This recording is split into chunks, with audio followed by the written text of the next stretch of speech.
നമസ്കാരം. ഈ മഹത്തായ കുംഭമേളയിലേക്ക് നിങ്ങളെ എല്ലാവരെയും ഞാൻ സ്വാഗതം ചെയ്യുകയാണ്. ഇന്ന് ഇവിടെ ഞാനൊരു ജനസമുദ്രം കാണുകയാണ്. ഇന്ന് ഇവിടെ ഞാനൊരു ഭക്തിയുടെ കടലാണ് കാണുന്നത്. ഇന്ന് ഈ ബ്രഹ്മാണ്ഡമായ രൂപത്തിന്റെ ദൈവീകമായ ശില്പി ഉത്തർപ്രദേശ് മുഖ്യമന്ത്രിയായ യോഗി ആദിത്യനാഥിനെ സ്വാഗതം ചെയ്യുന്നു.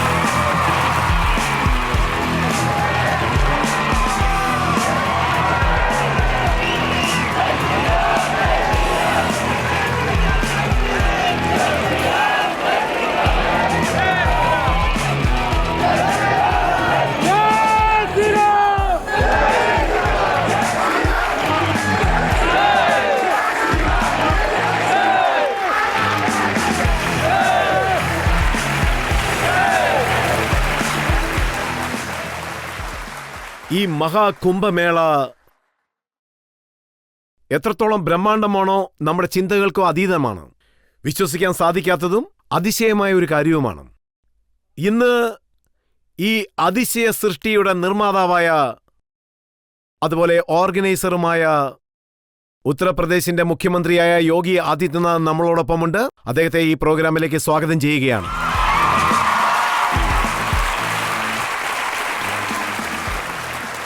ദൂരെ നിൽക്കുന്നവരൊക്കെ മുമ്പോട്ട് വരിക.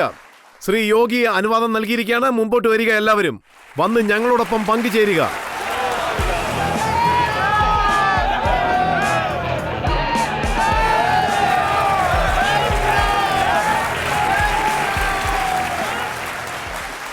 ശ്രീ യോഗിക്ക് ഞാൻ ആദ്യം നന്ദി പറയുകയാണ്. നിങ്ങൾക്കെല്ലാവർക്കും ഈ പ്രോഗ്രാമിലേക്ക് വരാനുള്ള അനുവാദം നൽകിയിരിക്കുകയാണ്. രജത് സാർ, ഞാൻ ആദ്യമായി താങ്കൾക്കും ഇന്ത്യ ടിവിയുടെ മുഴുവൻ ക്രൂവിനും അതുപോലെ തന്നെ ഇവിടെ കൂടിയിരിക്കുന്ന എല്ലാവർക്കും മഹാകുംഭമേള പ്രയാഗ്രാജിലേക്ക് ഞാൻ സ്വാഗതം ചെയ്യുന്നു. ശ്രീ യോഗി, നമ്മൾ ഗംഗയുടെ തീരത്താണ് നിൽക്കുന്നത്. ലക്ഷക്കണക്കിന് ജനങ്ങൾ പുണ്യസ്നാനം ചെയ്യുന്നു. ഇന്ന് രാവിലെ ഞാൻ വന്നതിന് ശേഷം ഡൽഹിയിൽ നിന്നും മുംബൈയിൽ നിന്നും പല സ്ഥലങ്ങളിൽ നിന്നും ഫോൺ വരുന്നുണ്ട്. അവർ ചോദിക്കുന്നത് എന്താണെന്ന് വെച്ചാൽ, ഇവിടെ ഒഴുകിക്കൊണ്ടിരിക്കുന്ന ഗംഗാനദി അത്രയ്ക്ക് ശുദ്ധമായതാണോ, ഇതിലിറങ്ങി കുളിക്കാൻ സാധിക്കുമോ എന്ന് ചോദിക്കുന്നു. ഇതെന്റെ വലിയൊരു ഭാഗ്യമാണ്.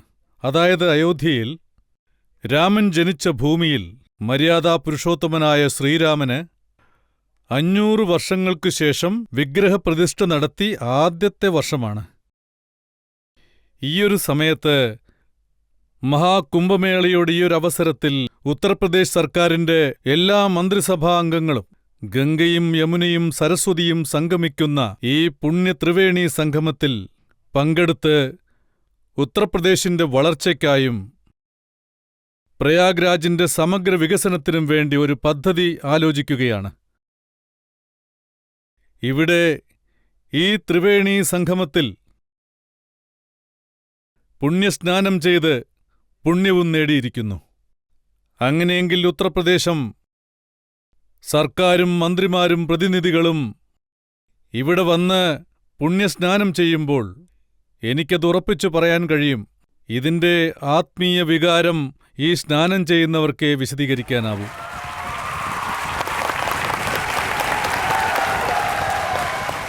അതും ശാസ്ത്രീയമായി നോക്കുകയാണെങ്കിൽ ഈ സംഗമസ്ഥലത്തുള്ള ജലത്തിന്റെ മൂല്യം, അതിന്റെ BOD അളവ് 5-ലും താഴെയാണ്. അതായത് സാധാരണയായി BOD അളവ് 15 മുതൽ 25 വരെ ഉണ്ടെങ്കിലും അത് കുളിക്കാനും കുടിക്കാനും ഉപയോഗിക്കാമെന്ന് പറയും. ആദരണീയനായ പ്രധാനമന്ത്രിയുടെ നിർദ്ദേശത്താൽ നമാമി ഗംഗ പദ്ധതിക്ക് ശേഷം ഗംഗാനദിയുടെ ശുദ്ധീകരണത്തിനും ഒഴുക്ക് സുഗമമാക്കാനും 10 വർഷങ്ങൾ നടത്തിയ ശ്രമങ്ങൾ, അതിന് അത്ഭുതകരമായ ഫലങ്ങൾ കിട്ടിത്തുടങ്ങിയിട്ടുണ്ട്. രാഷ്ട്രീയപരമായിട്ടുള്ള അഭിപ്രായം അത് വേറെ. രാഷ്ട്രീയപരമായി ആരെയെങ്കിലുമൊക്കെ വിമർശിക്കാം, അതവരുടെ രാഷ്ട്രീയ തന്ത്രമായിരിക്കാം. പക്ഷേ കഴിഞ്ഞ ഒരാഴ്ചയായി കോടിക്കണക്കിന് ജനങ്ങൾ ഇവിടെ എത്തി പുണ്യസംഗമത്തിൽ സ്നാനം ചെയ്തിരിക്കുന്നു. അവരെല്ലാവരും ഒരു വിശ്വാസത്തോടെയാണ് വന്നിരിക്കുന്നത്. ആ വിശ്വാസം മോദിജിയോടുമുണ്ട്, സനാതനധർമ്മത്തോടുമുണ്ട്. ഗംഗാദേവിയുടെ മേലുണ്ട്, യമുനാദേവിയുടെ മേലുണ്ട്, സരസ്വതിയിലുമുണ്ട്. ആ വിശ്വാസത്തിന്റെ അടയാളമാണ് ഈയൊരു സംഗമം. ആ വിശ്വാസം രക്ഷിച്ച് അതിന് മര്യാദ കൊടുക്കുന്നത് നമ്മുടെ എല്ലാവരുടെയും കർത്തവ്യമാണ്. ഇത് നിറവേറ്റാൻ വേണ്ടിയാണ് ഡബിൾ എഞ്ചിൻ സർക്കാരുള്ളത്. അർപ്പണബോധത്തോടെ സത്യസന്ധമായി ജോലി ചെയ്യുന്ന സർക്കാർ. ഇവിടെയുള്ള ജലം കുളിക്കാനും ഉപയോഗിക്കാം, അത് കുടിക്കാനും ഉപയോഗിക്കാം. ഞാൻ ഈ ജലം പാനം ചെയ്തിട്ടുണ്ട്, സ്നാനവും ചെയ്തിട്ടുണ്ട്. താങ്കൾ പറയുന്നു ഇവിടെ എല്ലാ മന്ത്രിമാരും വന്ന് കുളിച്ചിരിക്കുന്നു, അതുപോലെ ജലം കുടിച്ചിരിക്കുന്നു എന്ന്. അതിൽ ചിലർക്ക് പ്രശ്നമുണ്ടായി കാണും. അതുകൊണ്ടാണ് ഇന്ന് അഖിലേഷ് യാദവ് ഒരു അഭിപ്രായം പറഞ്ഞിരിക്കുന്നത്. ഈ കുംഭമേള രാഷ്ട്രീയം നടത്തുന്ന സ്ഥലമല്ല, മന്ത്രിസഭ കൂടുന്ന സ്ഥലവുമല്ല, ഇതൊരു ആത്മീയ സ്ഥലമാണെന്ന്. അതായത് മതത്തെ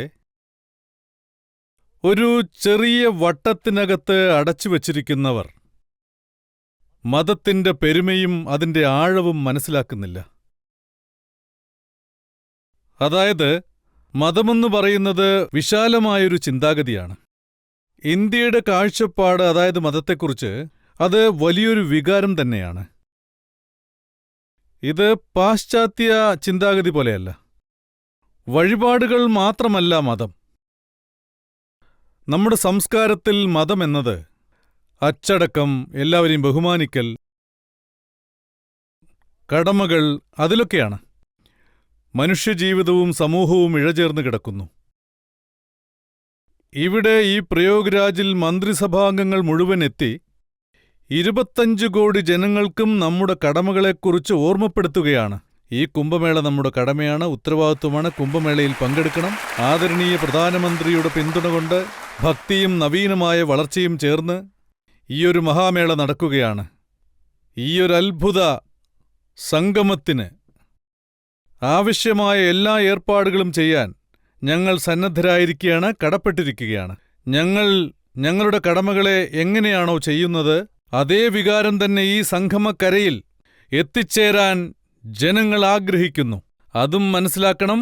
മറ്റൊരു കാര്യം കൂടി മനസ്സിലാക്കണം. അതായത് ഞങ്ങൾ ചെയ്ത കാര്യം, ഞങ്ങളും ഇവിടെ പുണ്യസ്നാനം നടത്തി. നിങ്ങളും വരൂ, ഭക്തിയോടുകൂടി പുണ്യസ്നാനം ചെയ്തിട്ട് തിരിച്ചു പോകൂ. അത് കഴിഞ്ഞ് നിങ്ങളുടെ കടമകൾ നിർവഹിക്കാൻ തയ്യാറാകൂ.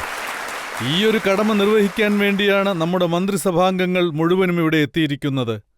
ഞങ്ങൾ പ്രയാഗ്രാജിനെക്കുറിച്ചും ഇവിടുത്തെ വളർച്ചയെക്കുറിച്ചും ഇവിടെയുള്ള യുവജനങ്ങളെക്കുറിച്ചും ഇവിടെയുള്ള കർഷകരെക്കുറിച്ചും പിന്നെ ഇവിടുത്തെ അമ്മമാരെക്കുറിച്ചും സഹോദരിമാരെക്കുറിച്ചും അവർക്കെല്ലാം വേണ്ടി ഒരുപാട് പദ്ധതികൾ ആസൂത്രണം ചെയ്യുന്നുണ്ട്. പ്രയാഗ്രാജും ഉത്തർപ്രദേശും പൂർണ്ണ വളർച്ചയിലെത്താൻ വേണ്ടി ഒരുപാട് പദ്ധതികൾ പ്ലാൻ ചെയ്യുന്നുണ്ട്. ഈ മഹാകുംഭമേളയിലൂടെ ഒരുപാട് കാര്യങ്ങൾ നമുക്കിനിയും മനസ്സിലാക്കാനുണ്ട്. ഇനി വരാൻ പോകുന്ന കുംഭമേളകൾക്കായി, വരുന്ന ഭക്തർക്കായി, അവർക്ക് വേണ്ട സൗകര്യങ്ങൾക്കായി അതിനുള്ള അടിത്തറ ഞങ്ങൾ പാകി. ശ്രീ യോഗി ആദിത്യനാഥ്, ഒരാഴ്ചയ്ക്കുള്ളിൽ 9 കോടിയിലധികം ജനങ്ങൾ വന്നിട്ടുണ്ടെന്ന് പറയുന്നു. ഈ എണ്ണത്തിലും ചില സംശയങ്ങൾ പ്രകടിപ്പിക്കുന്നു. അഖിലേഷ് എന്താണ് പറയുന്നത് വെച്ചാൽ, ട്രെയിനിലൊന്നും ആരുമില്ല, ജനങ്ങൾ ആരും വരുന്നില്ലെന്ന്. പ്രത്യക്ഷം കിം പ്രമാണം.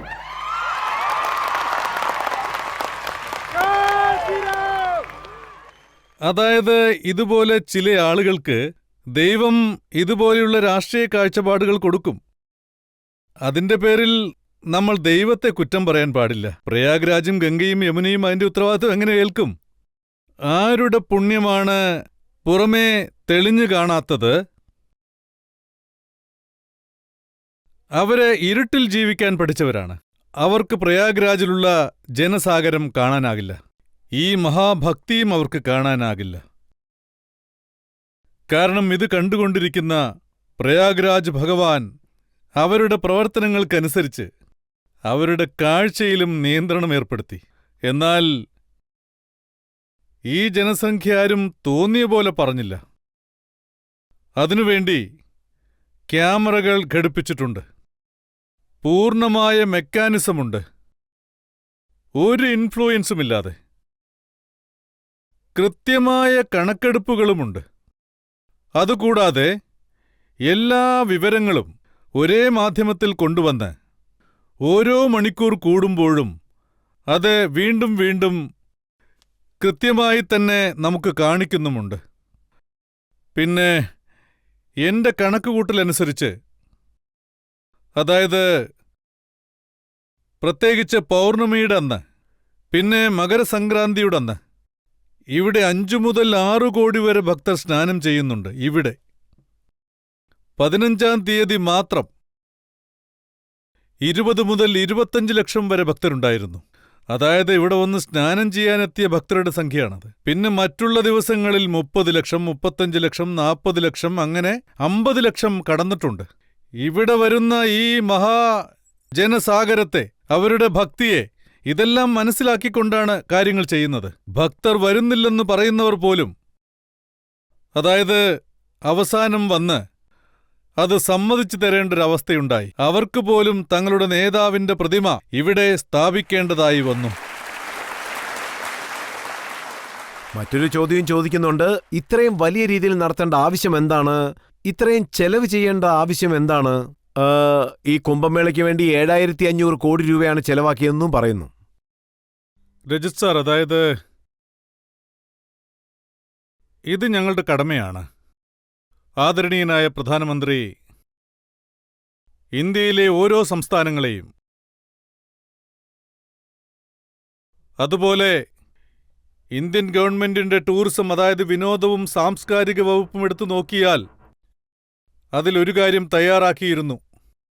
ടൂറിസമാണ് സാമ്പത്തിക വളർച്ചയിലേക്കുള്ളൊരു മാർഗം. അധികാരമേറ്റെടുത്തയുടനെ ഭാരത സംസ്കാരവുമായി ബന്ധപ്പെട്ട ഓരോ പ്രദേശത്തെയും വളർച്ചയിലെത്തിക്കാനുള്ള ഓരോ കാര്യങ്ങൾ അദ്ദേഹം ചെയ്തു തുടങ്ങി. അത് രാമായണ സർക്യൂട്ടായിരിക്കാം, കൃഷ്ണ സർക്യൂട്ടായിരിക്കാം, ബുദ്ധിസമായിരിക്കാം, ജൈനിസമായിരിക്കാം, ആത്മീയ മാർഗമായിരിക്കാം. ഇതിന്റെ എല്ലാം വികസനത്തിനു വേണ്ടി ഒരു പുതിയ കാഴ്ചപ്പാടും നൽകി. പാരമ്പര്യവുമായി ബന്ധമുള്ള ആ സ്ഥലങ്ങൾക്ക് ഒരു പ്രത്യേക രൂപം നൽകണമെന്ന് അദ്ദേഹം ആഗ്രഹിച്ചു. അതായത് കാശിയിൽ കാശി വിശ്വനാഥ ധാം, ഉത്തരാഖണ്ഡിൽ കേദാർനാഥ് ധാം, മധ്യപ്രദേശിൽ മഹാകാൾ, മഹാലോക്. ഇതെല്ലാം ബഹുമാനപ്പെട്ട പ്രധാനമന്ത്രിയുടെ കാഴ്ചപ്പാടും അദ്ദേഹത്തിന്റെ ആഗ്രഹവുമാണ്. അയോധ്യയിൽ 500 വർഷത്തെ കാത്തിരിപ്പിനു ശേഷം മര്യാദാ പുരുഷോത്തമനായ ശ്രീരാമന് ബ്രഹ്മാണ്ഡമായൊരു ക്ഷേത്രം പണിതതും ജനങ്ങൾ ഭക്തിയോടങ്ങോട്ട് വരുന്നതും നമ്മൾ കണ്ടു. ഇതിൽ ഒരു പ്രധാനപ്പെട്ട കാര്യം, നമ്മൾ വരുന്ന ഭക്തരുടെ സൗകര്യങ്ങൾ മനസ്സിൽ കണ്ടുകൊണ്ട് അവർക്കുള്ള സൗകര്യങ്ങൾ ചെയ്യണം. അതേസമയം തന്നെ സംസ്ഥാന കേന്ദ്ര ഗവൺമെന്റുകൾ സംയുക്തമായി 7500 കോടി രൂപ ഇവിടെ ചെലവ് ചെയ്യുന്നുണ്ടെങ്കിൽ ജനങ്ങളുടെ സംഗമത്തിനു വേണ്ടി, അത് റോഡ് വികസനമായിരിക്കാം, റെയിൽവേ വികസനമായിരിക്കാം, എയർപോർട്ട് വികസനമായിരിക്കാം, അതായത് പ്രയാഗ്രാജ് നഗരത്തിന്റെ കാര്യമെടുത്താൽ, അതായത് നഗരത്തിന്റെ വളർച്ചയുടെ പ്ലാൻ, അതെല്ലാം നടപ്പിലാക്കണം. ഈ കുംഭമേളയുടെ മഹത്വം മനസ്സിലാക്കിക്കൊണ്ട് പ്രയാഗ്രാജ് മേളയുടെ പ്രതിനിധികൾക്ക് ജനങ്ങളുടെ സൗകര്യം വർദ്ധിപ്പിക്കാനുള്ള ഉത്തരവും കൊടുത്തിട്ടുണ്ട്. ഇത്ര വലിയ ജനസാഗരം, ഇത്ര വലിയ ആത്മീയ സംഗമം, ഇതൊക്കെ നടന്നാലും എവിടെയും മാലിന്യം നമുക്ക് കാണാനാവില്ല. ഇതാണ് നമ്മൾ ഭാരതീയരുടെ അടയാളം. ഭാരതീയ പാരമ്പര്യത്തിന്റെ പെരുമയാണിത്. എല്ലാത്തിലും ഒരു ഐക്യമുണ്ട്. ഇവിടെ ഇത്രയും ജനങ്ങളുണ്ടെങ്കിലും ആർക്കും ഒരു പ്രശ്നവുമില്ല. ബാക്കി എല്ലാ കാര്യങ്ങളും കൃത്യമായി നടക്കുന്നുണ്ട്. താൽക്കാലിക പാലങ്ങൾ 30 നിർമ്മിച്ചു. വരാനായി 15, പോകാനായി 15. എവിടെയും തിക്കും തിരക്കുമില്ല. 10,000 ഏക്കർ പ്രദേശത്താണ് ഈ മഹാമേള നടക്കുന്നത്. 5,000 ഏക്കർ വാഹനങ്ങൾ നിർത്താൻ വേണ്ടി മാത്രം ഏർപ്പാട് ചെയ്തിട്ടുണ്ട്. ഇവിടെ 12 മുതൽ 15 കിലോമീറ്റർ വരെ സ്നാനം ചെയ്യാൻ താൽക്കാലിക അറേഞ്ച്മെന്റ് ചെയ്തിട്ടുണ്ട്. ഒരേ സമയത്ത് 1 ലക്ഷം ഭക്തർക്ക് നീരാടാൻ കഴിയും. ഭക്തന്മാർ വിദേശത്തു നിന്നോ അല്ലെങ്കിൽ ഇന്ത്യയുടെ ഏതു കോണിൽ നിന്ന് വന്നാലും അവർക്ക് ഒരു ബുദ്ധിമുട്ടും ഉണ്ടാവരുത്. അവരുടെ ഭക്തി മനസ്സിന് ഒരു കുറവും ഉണ്ടാകാൻ പാടില്ല. അതെല്ലാം നമ്മുടെ ഉത്തരവാദിത്വമാണ്. അതുകൊണ്ട് സനാതനധർമ്മത്തിന്റെ കടമകൾ നിറവേറ്റിയിട്ട് മതത്തിന്റെ ഉയർന്ന ആദർശങ്ങളെ പിന്തുടരണം. ഞങ്ങളുടെ കടമകൾ ഞങ്ങൾ നിറവേറ്റുന്നുണ്ട്. പക്ഷേ ഇതിൽ മറ്റൊരു പ്രധാനപ്പെട്ട കാര്യം, 7500 കോടി ചെലവ് ചെയ്താലും, ലോകത്തിലെ എത്ര വലിയ സാമ്പത്തിക വിദഗ്ധനാണെങ്കിലും 7500 കോടി ചെലവ് ചെയ്താൽ അതിനു പകരമായി ആ പ്രദേശത്തിന്റെ സാമ്പത്തിക നേട്ടം 2 ലക്ഷം കോടിയിലധികം ആയിരിക്കുമെന്ന് ആർക്കും തന്നെ പറയാനാവില്ല. പക്ഷെ എനിക്കത് ഉറപ്പിച്ചു പറയാൻ കഴിയും. യുടെ സാമ്പത്തിക നിലയ്ക്ക് വലിയ സ്വാധീനമുണ്ടാകും. 2 ലക്ഷം കോടിയിലധികം സാമ്പത്തിക വളർച്ചയുണ്ടാകും ഈ യിൽ. ഈ മഹാസംഗമത്തിലൂടെയും മഹാമേളയിലൂടെയും വളരാൻ പോവുകയാണ്. അതിൽ യാതൊരു സംശയവുമില്ല.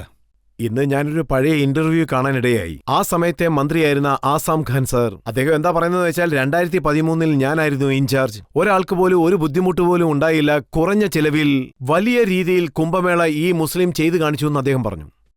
ആസം ഖാൻ,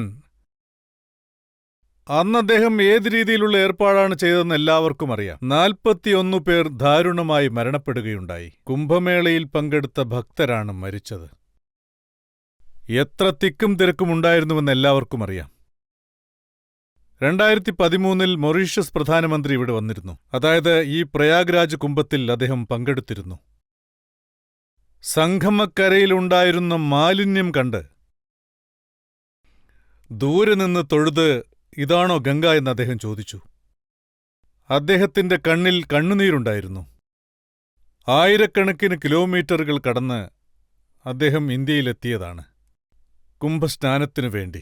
പക്ഷെ തിക്കും തിരക്കും, അച്ചടക്കമില്ലായ്മ, മാലിന്യക്കൂമ്പാരം ഇതെല്ലാം കണ്ട് അദ്ദേഹം ഉടനെ തിരിച്ചുപോയി. പക്ഷെ ഇന്നങ്ങനെയാണോ? രാജ്യം മുഴുവൻ വരുന്നു, ലോകം തന്നെ വരുന്നു. കോടിക്കണക്കിന് ഭക്തരാണ് ഒഴുകിയെത്തുന്നത്. എവിടെയും മാലിന്യമില്ല, തിക്കും തിരക്കുമില്ല, യാതൊരു ആശങ്കയുമില്ല. ജനുവരി 13, 14 തീയതികളിൽ 5.5 കോടി ഭക്തരാണ് വന്നത്. എല്ലാവരും സുരക്ഷിതരായി തിരിച്ചുപോയി. പക്ഷേ 2013 മൗനി അമാവാസി ദിവസം വെറും 2.5 കോടിയോ 3 കോടിയോ ജനങ്ങൾക്ക് മാത്രമാണ് വരാൻ കഴിഞ്ഞത്. വ്യത്യാസം കണ്ടില്ലേ? ഇതിനുവേണ്ടിയാണ് ഇത്രയധികം വിപുലീകരിച്ചിരിക്കുന്നത്. യഥാർത്ഥത്തിൽ അന്ന് അദ്ദേഹം നല്ലൊരു മാതൃക കാണിച്ചിരുന്നുവെങ്കിൽ ഇത്രയും വലിയൊരു സംഗമം നടത്താനുള്ള കഴിവ് അദ്ദേഹത്തിനുണ്ടായിരുന്നെങ്കിൽ അവർ തങ്ങളുടെ വിജയകഥകൾ യുഎസിൽ പറയാനായി പോയപ്പോൾ അതൊരു തോൽവിക്കഥയായിരുന്നു. അതിനെക്കുറിച്ചുള്ള പെരുമ പറയാനായിട്ടാണ് പോയത്. അവർക്ക് അവിടെ കിട്ടിയ സ്വീകരണം വേറെ രീതിയിലായിരുന്നു. വിശദീകരണം നൽകാനാവാതെ ഇങ്ങോട്ട് തിരിച്ചു വരേണ്ടി വന്നു. എയർപോർട്ടിൽ നിന്ന് അവരെ തിരിച്ചയച്ചു. അതാണ് അന്ന് നടന്ന യഥാർത്ഥ കഥ. ഇതവർ വിജയകഥയായി പറഞ്ഞാൽ ഞാൻ സമാജ്വാദി പാർട്ടിക്കാരോട് പറയുകയാണ്, ആ വിജയകഥ വീട്ടിനകത്ത് പറയുന്നതാണ് ഏറ്റവും നല്ലത്. യുപിയിലെ ജനങ്ങൾ അത് അംഗീകരിക്കാൻ തയ്യാറല്ല. യോഗി സാർ, ഞാൻ നേരിട്ട് കണ്ടതും അതുപോലെ വിദേശത്ത് നിന്ന് വന്നവർ കണ്ടതും എല്ലാവർക്കും ഇഷ്ടപ്പെട്ട ഏർപ്പാടുകളാണ്. ജനങ്ങൾ വളരെ ഉത്സാഹത്തോടുകൂടി പങ്കെടുക്കുന്നു. കുംഭമേളയ്ക്ക് വന്ന് തിരിച്ചു പോകുന്നവരും വളരെ സന്തോഷത്തോടു കൂടിയാണ് പോകുന്നത്. പക്ഷേ ചില വ്യക്തികൾ എന്താണ് പറയുന്നതെന്ന് വെച്ചാൽ ഇവിടെ മുസ്ലിങ്ങൾ വരുന്നത് തടയപ്പെടുന്നു എന്നതാണ്. അതായത് ഞങ്ങൾ ഒരു ജാതിക്കും ഒരു മതത്തിനും എതിരല്ല. എന്നാൽ ഇത് ഭക്തിയും ആധുനിക വളർച്ചയും ചേർന്നൊരു സവിശേഷമായ കാര്യമാണ്. അത് സന്യാസിമാരാണെങ്കിലും അല്ലെങ്കിൽ ഭക്തരാണെങ്കിലും എല്ലാവരും ഭയഭക്തിയോടെയാണ് വരുന്നത്. ഏതു ഭാരതീയനാണെങ്കിലും ഈ ഭക്തിക്കൊരു ബഹുമാനം കൊടുത്താൽ, മതിപ്പ് കൊടുത്താൽ അവർക്ക് തീർച്ചയായും ഇവിടെ വരാം. പക്ഷേ ഈ ഭക്തി എന്ന വികാരത്തെ ആരെങ്കിലും അപമാനിക്കാൻ ശ്രമിച്ചാൽ ഒരിക്കലും, എന്നെ സംബന്ധിച്ചിടത്തോളം, അതിന് തക്കതായ മറുപടി അവർക്ക് തീർച്ചയായും ഇവിടെ നിന്ന് കിട്ടും. മുസ്ലിം നേതാക്കന്മാർ എന്താ പറയുന്നത് വെച്ചാൽ ഞങ്ങൾ വിശാല ഹൃദയരാണ്. പ്രയാഗ്രാജിലുണ്ടായിരുന്ന വഖഫിന്റെ സ്ഥലം കുംഭമേള നടത്താൻ വേണ്ടി ഞങ്ങൾ നൽകി. അതും സൗജന്യമായിട്ടാണ് നൽകിയത്. പക്ഷെ ഞങ്ങളുടെ ജനങ്ങൾക്ക് ഒരു ചെറിയ കട പോലും ഇടാൻ അനുവാദം തരുന്നില്ലെന്ന്. അതായത് ഒരുപാട് പേർ സ്ട്രീറ്റ് വെൻഡേഴ്സായി വന്നിട്ടുണ്ട്, കടക്കാരായി വന്നിട്ടുണ്ട്. ആരെങ്കിലും ജാതി ചോദിച്ചോ? ആരും ചോദിച്ചില്ല. നിങ്ങൾക്ക് അത്ര മഹാമനസ്കതയുണ്ടെങ്കിൽ കുറച്ച് കാശിയിൽ കാണിക്കൂ, കുറച്ച് മധുരയിൽ കാണിക്കൂ, കുറച്ച് സമ്പലിലും കാണിക്കൂ. പ്രയാഗ്രാജിൽ കാണിക്കേണ്ട ആവശ്യമില്ല, കാരണം പ്രയാഗ്രാജിന് വലിയ മനസ്സാണ്. പ്രയാഗ്രാജിന് ആവശ്യമുള്ളതെല്ലാം ഇവിടെയുണ്ട്. ഇവിടെ ഒന്നിനും ഒരു കുറവുണ്ടാവില്ല. അവിടെയാണ് വലിയ മനസ്സ് കാണിക്കേണ്ടത്. അവിടെയാണ് വലിയ വലിയ ആവശ്യങ്ങളുള്ളത്. ഒരേ ഭാരതം ശ്രേഷ്ഠ ഭാരതം. ന്യായമായും സനാതനധർമ്മത്തിൽ വിശ്വസിക്കുന്നവർക്ക് എല്ലാ കാര്യവും ലഭിക്കും. ശ്രീകൃഷ്ണൻ ജനിച്ച പുണ്യഭൂമി. ആയിരക്കണക്കിന് വർഷങ്ങളായി സനാതനധർമ്മത്തിൽ വിശ്വസിക്കുന്നവർ ഭക്തിയോടെ അവിടെ പോകുന്നുണ്ട്. ശ്രീഹരി, വിഷ്ണുവിന്റെ അടുത്ത അവതാരം അതേ സമ്പലിലാണ് നടക്കാൻ പോകുന്നതെന്ന് വിശ്വസിക്കുന്നു. അതുകൊണ്ട് വലിയ മനസ്സ് കാണിക്കേണ്ടത് അവിടെയാണ്. പ്രയാഗ്രാജിന് ആരുടെയും വലിയ മനസ്സ് ആവശ്യമില്ല. അതിനാവശ്യമുള്ളതെല്ലാം അത് സ്വയം സ്വായത്തമാക്കും. അങ്ങനെയാണ് ഇപ്പോൾ സംഭവിച്ചത്. ഈ മഹാകുംഭവും സുരക്ഷിതമായി വളരെ നന്നായി ഇപ്പോൾ നടന്നുകൊണ്ടിരിക്കുന്നു. പ്രയാഗ്രാജിന്റെ അനുഗ്രഹമുണ്ടെങ്കിൽ, വേണിമാതാവിന്റെ അനുഗ്രഹമുണ്ടെങ്കിൽ, ഗംഗാദേവിയുടെ അനുഗ്രഹമുണ്ടെങ്കിൽ എല്ലാം ശുഭമായി തന്നെ അവസാനിക്കും. ഇതിൽ യാതൊരുവിധ സംശയവും വേണ്ട. പക്ഷേ എനിക്ക് പറയാനുള്ളത് മുസ്ലിം നേതാക്കളോടാണ് പറയുന്നത്. ഇപ്പോ, അതായത് ഭാവി തലമുറയെ മനസ്സിൽ വെച്ചുകൊണ്ട് ഈ കാര്യം നിങ്ങൾ തീർച്ചയായും മനസ്സിലാക്കേണ്ടതാണ്. വെറും പിടിവാശികൊണ്ട് ഒരു പ്രശ്നവും അവസാനിക്കില്ല. യഥാർത്ഥത്തിൽ വലിയ മനസ്സ് കാണിക്കേണ്ടയിടത്ത് വലിയ മനസ്സ് അവർ കാണിക്കട്ടെ. ഹിന്ദു സമൂഹം അവരെ തലയിലെടുത്തുവെച്ച് ആഘോഷിക്കും. അതിലെനിക്ക് യാതൊരു അഭിപ്രായ വ്യത്യാസവുമില്ല. അല്ലെങ്കിൽ ഇതുപോലെയുള്ള പ്രശ്നങ്ങൾ വന്നും പോയിക്കൊണ്ടും തന്നെ ഇരിക്കും. അതായത് ശരിക്കും നമ്മൾ ഒരു വിശ്വാസത്തോടുകൂടി ജീവിക്കുന്ന ജനവിഭാഗമാണ്. എവിടെ ധർമ്മമുണ്ടോ അവിടെ വിജയമുണ്ടെന്ന് വിശ്വസിക്കുന്നു. അതായത് എവിടെ ധർമ്മമുണ്ടോ, അതായത് എവിടെ സനാതനധർമ്മമുണ്ടോ അവിടെ വിജയമുണ്ടെന്ന് വിശ്വസിക്കുന്നു. ആ ഒരു ലക്ഷ്യത്തിൽ ഞങ്ങൾ എത്തുക തന്നെ ചെയ്യും. അത് ജനാധിപത്യ രീതിയിൽ മാത്രമേ സംഭവിക്കുകയുള്ളൂ. ഭാരതത്തിന്റെ ഇപ്പോഴത്തെ സംവിധാനത്തിലൂടെ അത് തീർച്ചയായും നടക്കും. പക്ഷേ വലിയ മനസ്സ് കാണിക്കേണ്ടത് അവിടെയാണെന്നാണ് എനിക്ക് പറയാനുള്ളത്. ഇവിടെ അതിന്റെ ആവശ്യമില്ല. ഇവിടെ കുംഭവും മഹാകുംഭവും മനോഹരമായി തന്നെ നടക്കും. ഇനിയും ഇത് ഗംഭീരമായി തന്നെ തുടരും. ഒരു സ്ഥിരം സംവിധാനം രൂപീകരിച്ചിട്ടുണ്ട്, ഡബിൾ എഞ്ചിൻ സർക്കാർ. ഹിന്ദു സന്യാസിമാരുടെ കൂട്ടായ്മയും ബഹുമാനപ്പെട്ട പ്രധാനമന്ത്രിയുടെ പിന്തുണയും കൊണ്ട് കുംഭം മഹാകുംഭം ഇതുപോലെ തന്നെ ഇവിടെ ഇനിയും തുടർന്നുകൊണ്ടേയിരിക്കും. സമ്പലിന്റെ കാര്യത്തിൽ ഒരു ചെറിയ പരാതിയുണ്ട്. അവിടെ കേസും ഉണ്ടായിരുന്നു, അതിന്റെ ജഡ്ജിമെന്റും വന്നിരിക്കുകയാണ്, പിന്നെ റിസർച്ചും നടത്തി. ഇതെല്ലാം വളരെ വേഗത്തിലാണ് നടന്നതെന്നാണ് പറയുന്നത്. അതായത് ഒരു കാര്യം മനസ്സിലാക്കണം, നല്ല കാര്യങ്ങൾ ഞങ്ങൾ താമസിപ്പിക്കാറില്ല. നല്ല സമയം വന്നാൽ അത് വീണ്ടും വീണ്ടും പരിശോധിക്കേണ്ട കാര്യം നമുക്കില്ല. എന്താ ഞാൻ പറഞ്ഞത് ശരിയല്ലേ? അടുത്ത ഘട്ടത്തിലേക്ക് മുന്നേറണം. എന്റെ അഭിപ്രായത്തിൽ ചമ്പലിൽ നടക്കുന്ന കാര്യങ്ങൾ രാജ്യം കാണുന്നുണ്ട്, ഈ ലോകം തന്നെ കാണുന്നുണ്ട്. പ്രാചീനമായ പടിക്കിണറുകൾ കാണുന്നു, ആഴമുള്ള കിണറുകൾ കാണുന്നു, പുരാതനമായ കോട്ടകൾ കാണുന്നു. ഒരുപാട് കാര്യങ്ങൾ വെളിച്ചത്ത് വരുന്നുണ്ട്. അതുപോലെ അവിടെ പുരാതനമായ പല ആധാരങ്ങളും ചരിത്രപരമായ പല തെളിവുകളും കിട്ടിയിട്ടുണ്ട്.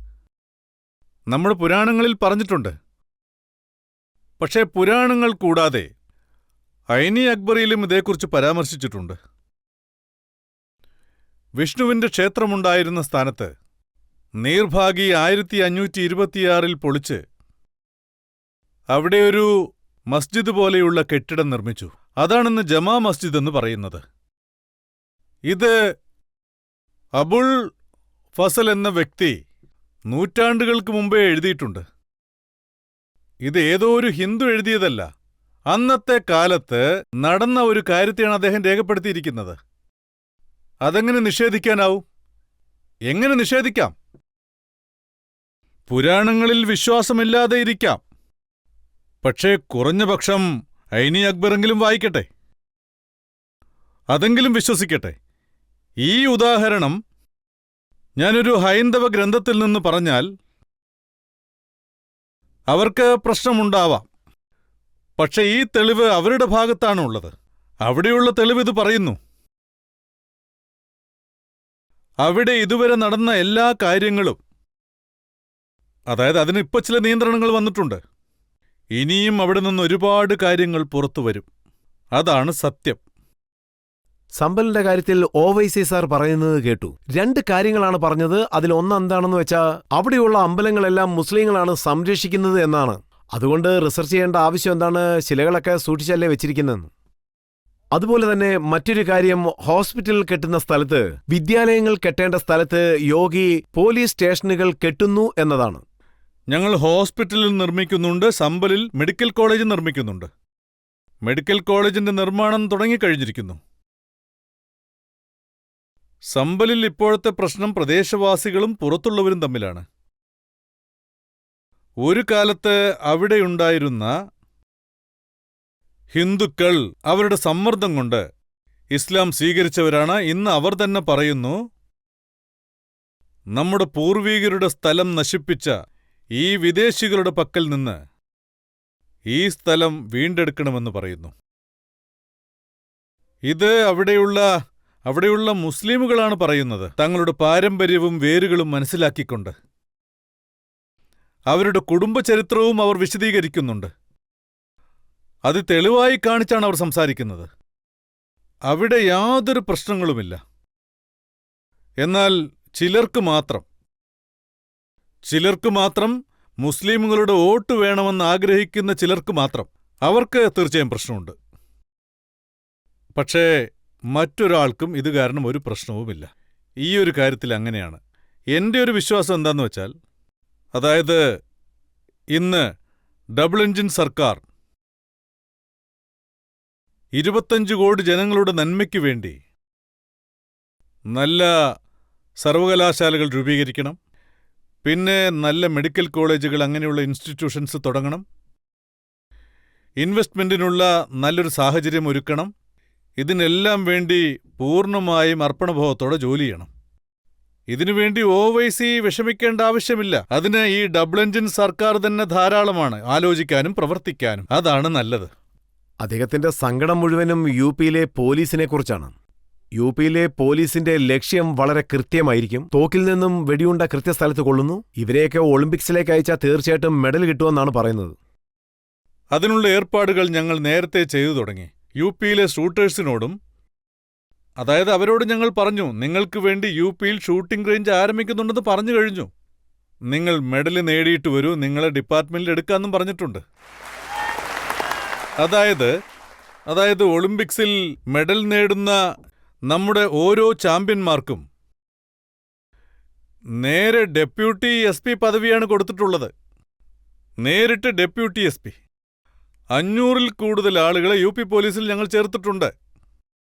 ഇന്ന് ഉത്തർപ്രദേശിനെ പോലീസ് ഡിപ്പാർട്ട്മെന്റിന്റെ പ്രവർത്തന മികവ് കൊണ്ടാണ് ഈ ഉത്തർപ്രദേശം ഈ രാജ്യത്തിന്റെ നിക്ഷേപകരുടെ പ്രധാന കേന്ദ്രമായി വളർന്നിരിക്കുന്നത്. അതിലൊരു സംശയവുമില്ല. ഉത്തർപ്രദേശ് ഇത്ര വലിയ മഹാകുംഭമേള പോലെയുള്ള പരിപാടികളിൽ, ഈ പ്രയാഗ്രാജിൽ, ഈ ഭൂമിയിൽ 45 ദിവസങ്ങൾക്കുള്ളിൽ 40 മുതൽ 45 കോടി വരെ ഭക്തന്മാർ ഇവിടെ എത്തി ത്രിവേണിയിൽ സ്നാനം ചെയ്തിട്ട് പോകുന്നു. അതായത് ലോകത്തിലെ 3ാമത്തെ വലിയ ജനസംഖ്യയാണ് ഇങ്ങോട്ട് വരാൻ പോകുന്നത്. നിങ്ങളൊന്ന് ആലോചിച്ചു നോക്കൂ. ഇത്രയും വലിയ ഏർപ്പാടുകൾക്ക് സുരക്ഷ നൽകണം, നിർവാഹമുണ്ടാക്കണം, ഒപ്പം തിക്കും തിരക്കും നിയന്ത്രിക്കണം, ജനങ്ങളുടെ സുരക്ഷ നിർബന്ധമാക്കണം. ഇതെല്ലാം ഉത്തർപ്രദേശ് പോലീസ് ഡിപ്പാർട്ട്മെന്റാണ് ചെയ്യുന്നത്. നിങ്ങളൊന്ന് ആലോചിച്ചു നോക്കൂ. ഒരുപക്ഷേ ഉത്തർപ്രദേശ് പോലീസ് ഡിപ്പാർട്ട്മെന്റ് കാര്യക്ഷമമല്ലെങ്കിൽ ഇത്രയും വലിയൊരു മഹാമേളയെ സുരക്ഷിതമായി നടത്താൻ കഴിയുമോ? ഇതൊരു വലിയ വെല്ലുവിളിയാണ്. ഈ വെല്ലുവിളിയെപ്പോലും ആ കൃത്യമായ പ്രവർത്തന മികവിലൂടെ വിജയകരമായി മുന്നോട്ട് കൊണ്ടുപോയിക്കൊണ്ടിരിക്കുകയാണ്. ഉത്തർപ്രദേശിലെ നിയമവ്യവസ്ഥ വളരെ നന്നായിട്ടുണ്ടെന്ന് എല്ലാവരും പറയുന്നുണ്ട്. അത് വളരെ ബുദ്ധിമുട്ടുള്ളൊരു കാര്യമാണെന്നും അംഗീകരിക്കുന്നു. പക്ഷേ ചില സമയങ്ങളിൽ വണ്ടി കമന്നു വീഴുന്നു. അതായത് സത്യത്തിൽ പലർക്കും ഇപ്പോൾ നിയമത്തിൽ വിശ്വാസമില്ല. അതുകൊണ്ട് ചില സമയത്തൊക്കെ അതുപോലുള്ള മറുപടി നൽകേണ്ട ഒരു ആവശ്യമുണ്ടാകും. പക്ഷേ എല്ലാം നിയമത്തിന്റെ തനതായ വഴിക്ക് മികച്ച രീതിയിൽ നീങ്ങുന്നുണ്ട്. അതുകൊണ്ട് സംസ്ഥാനത്ത് നിയമവ്യവസ്ഥ ശക്തമാണ്. അതുകൊണ്ട് ഓരോ വ്യക്തിയും, ഓരോ സ്ത്രീയും, ഓരോ അമ്മയും, ഓരോ വ്യാപാരിയും തങ്ങൾ സുരക്ഷിതരാണെന്ന് വിശ്വസിക്കുന്നു. ഒരു ചെറിയ ബ്രേക്കിന് ശേഷം നമ്മൾ വീണ്ടും കാണുന്നതായിരിക്കും. വീണ്ടും യോഗി ആദിത്യനാഥിനോടൊപ്പം.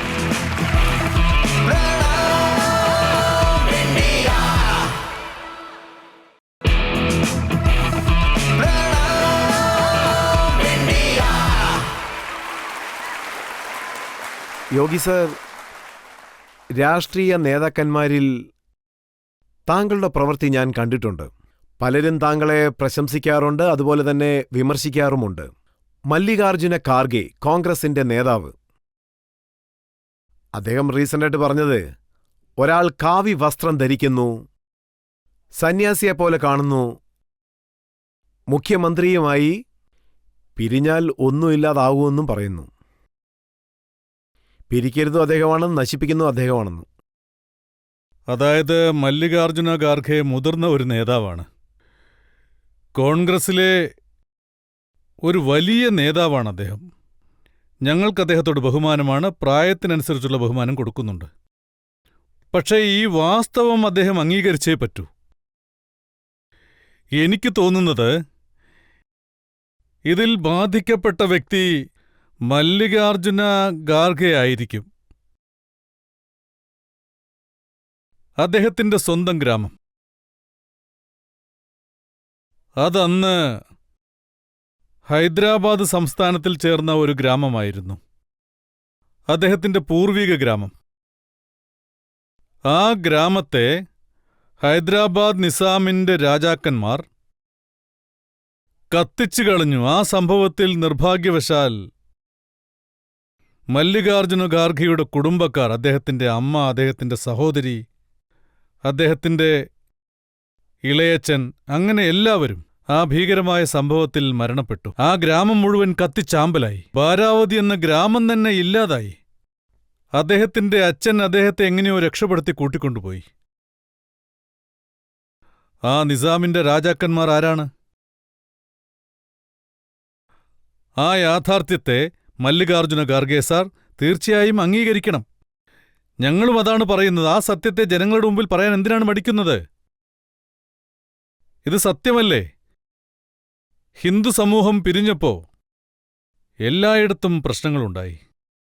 ഹിന്ദു സമൂഹം ഐക്യത്തോടെ ഇരുന്നപ്പോ എല്ലാവരും സുരക്ഷിതരും ശക്തരുമായിരുന്നു. അതുകൊണ്ടാണ് ഞാൻ പറയുന്നത്, നമ്മൾ ഒരിക്കലും വേർപിരിയരുത്. പിരിഞ്ഞാൽ നശിച്ചുപോകും. ഐക്യത്തോടെ ഇരുന്നാൽ നമുക്കെല്ലാവർക്കും സുരക്ഷിതരായി കഴിയാം. ഇതാണ് സനാതനധർമ്മത്തിന്റെ മുദ്രാവാക്യമായിരിക്കേണ്ടത്. ഏത് രാജ്യമാണെങ്കിലും ഏത് സാഹചര്യമാണെങ്കിലും സനാതനധർമ്മം ആർക്കും ഒരു തിന്മയും ചെയ്തിട്ടില്ല. ലോകത്തിലേതെങ്കിലും ഒരു മതത്തിനോ ജനങ്ങൾക്കോ മോശം സമയങ്ങളിൽ സനാതനധർമ്മം സുരക്ഷ കൊടുത്തിട്ടില്ലേ? എല്ലാവർക്കും സുരക്ഷിതത്വം നൽകിയിട്ടുണ്ട്. പക്ഷേ ആരെങ്കിലും ഇവിടെ കുറച്ച് ശക്തി പ്രാപിച്ചാൽ അവർ സനാതനധർമ്മത്തെ എതിർക്കാൻ നോക്കുന്നു. നല്ലവരെ നമ്മൾ തീർച്ചയായും രക്ഷിച്ചേ പറ്റൂ. പക്ഷേ തിന്മ ചെയ്യുന്നവരെ എതിർക്കാനായി നമ്മൾ അതുപോലെ ഒരുമിച്ച് നിൽക്കണം. നമ്മുടെ ധർമ്മത്തോടൊപ്പം നമ്മൾ നന്മ ചെയ്യുന്നവരെയും സുരക്ഷിതരാക്കണം. തിന്മ ചെയ്യുന്നവർക്കുള്ള മറുപടിയും നമുക്ക് കൊടുക്കാൻ കഴിയണം. പിരിയുകയാണെങ്കിൽ നശിച്ചു പോകുമെന്ന് താങ്കൾ പറഞ്ഞതിന് താങ്കൾ ജാതിയെല്ലാം ഒന്നിച്ചു ചേർക്കാൻ ശ്രമിക്കുകയാണ്. അതുപോലെ താങ്കൾ ജാതി രാഷ്ട്രീയം കൊണ്ടുവരാൻ ശ്രമിക്കുന്നു, മനുസ്മൃതി കൊണ്ടുവരാൻ ശ്രമിക്കുന്നു എന്ന് പറയുന്നു. അതായത് ഇന്ത്യയെയും ഇന്ത്യൻ സംസ്കാരത്തെയും മനസ്സിലാക്കാത്തവർ ഇന്ത്യയിലെ മഹാന്മാരെയും പൂർവികരെയും വിമർശിക്കും. അത് കേൾക്കുമ്പോൾ എനിക്ക് വിഷമം തോന്നാറുണ്ട്. ഇന്ത്യയെയും ഇന്ത്യയുടെ പാരമ്പര്യത്തെയും മനസ്സിലാക്കാതെ, ഇന്ത്യയുടെ സംസ്കാരം ഒട്ടും മനസ്സിലാക്കാതെ ഓരോരുത്തർ അഭിപ്രായം പറയുന്നു. പക്ഷേ അവർക്ക് ഇതിനെപ്പറ്റിയുള്ള ആഴത്തിലുള്ള അറിവുകളൊന്നുമില്ല. നമ്മൾ ഒരു കാര്യം എപ്പോഴും മനസ്സിൽ വയ്ക്കണം.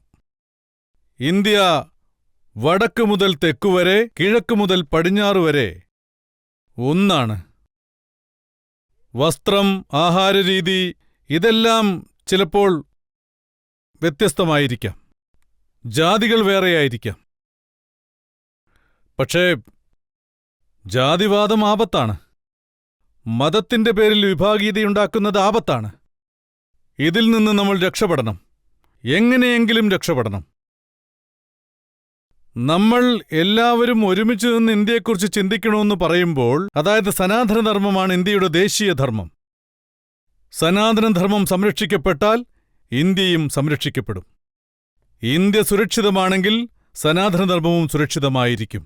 രണ്ടും ഒന്നിനൊന്ന് യോജിച്ചു കിടക്കുകയാണ്. ഒന്നില്ലാതെ മറ്റൊന്നിന് സ്ഥാനമില്ല.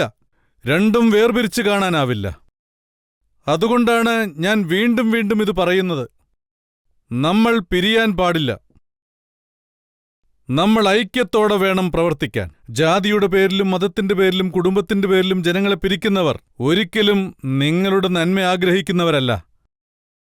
അവർ നിങ്ങൾക്കൊരു കഷ്ടം വരുമ്പോൾ നിങ്ങളുടെ കൂടെ നിൽക്കുകയില്ല. അത് മനസ്സിലാക്കാൻ കൂടുതൽ ദൂരം പോകേണ്ടതില്ല. ഇപ്പോ 3 വർഷങ്ങൾക്ക് മുൻപ് ലോകത്തെ മുഴുവൻ നിശ്ചലമാക്കിയ കൊറോണ വന്നു, അതായത് COVID-19. നിങ്ങൾക്കറിയാം ജാതിയുടെ പേരിൽ എത്ര പേരാണ് പിരിഞ്ഞിരുന്നത്. വഴക്കുകളുണ്ടായില്ലേ? അവരെ ആരെയും ഇപ്പോൾ കാണാൻ കഴിയുന്നില്ല. അവരെവിടെയാണെന്ന് പോലും അറിയില്ല. കോവിഡ് മാനേജ്മെന്റ് കൂടാതെ ജനങ്ങളുടെ സുരക്ഷയിലും ഓരോരുത്തരെയും ഒരു വിഭാഗീയതയുമില്ലാതെ സംരക്ഷിച്ചത്, അവരോടൊപ്പം നിന്നത് ഈ ലോകത്തിൽ തന്നെ ആരാണെന്ന് ചോദിച്ചാൽ അത് നമ്മുടെ മോദിജിയുടെ പേരാണ് ആദ്യം വരിക. നിങ്ങൾ കണ്ടിട്ടുണ്ടാവും, ഒരു വിഭാഗീയതയും കാണിക്കാതെ എല്ലാവർക്കും സൗജന്യ പരിശോധന, സൗജന്യ ചികിത്സ, സൗജന്യ റേഷൻ, സൗജന്യ പ്രതിരോധ കുത്തിവയ്പ് എല്ലാ ജനങ്ങൾക്കും നൽകുകയുണ്ടായി. ജാതി നോക്കാതെ, മതം നോക്കാതെ, ഭാഷ നോക്കാതെ, അങ്ങനെ ഒന്നും നോക്കാതെ. എല്ലാവരുടെയും വളർച്ചയാണ് നമ്മുടെ ആവശ്യമെന്ന് 2014 ഉയർത്തിയ മുദ്രാവാക്യം അതുപോലെ തന്നെ COVID-19 സമയത്തുമുണ്ടായി.